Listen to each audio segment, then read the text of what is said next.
ආවේ මේ හත්තක මහාවිද්‍යාලය තමයි මගේ පාසල. හත්තක මහාවිද්‍යාලය කියන්නේ හුඟක් විද්වතුන් බොහොමයක්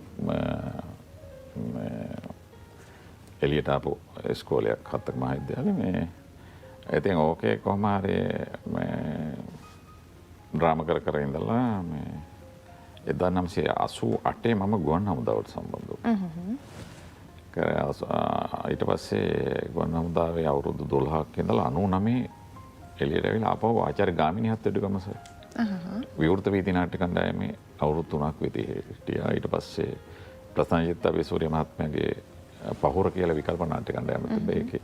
හිටියා ඒ අතරේ හුණුවටේට සම්බන්ධ වුණා ආචාර්ය එන්.ඩි. ජයසේනන්ගේ කුවේණි නාට්‍යයට සම්බන්ධ වුණා. මම ටෙලි නාට්‍ය වලට පළවෙනිම ටෙලි නාට්‍ය තමයි උකුස්සු ටෙලි නාට්‍ය. මේ මම වේදිකාවේ ඉඳලා තියෙනවා කිව්වම මේ අධ්‍යක්ෂකතුමා හිටියේ රංගසේන රත්න මහත්මයා මගේ පළවෙනි අධ්‍යක්ෂකවරයා. එතුමා මේ මට ටිකක් ලොකු චරිතයක් දුන්නා.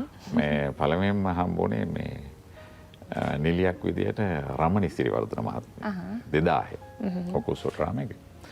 ඉතින් ඒ ආපු ගමන තමයි මේ දැන් වේදිකා නාට්‍ය සිනමා ගුවන් විදුලි රූපවාහිනී හඬ කැවීම මේ සියල්ලම කරගෙන යනවා ඉතින්.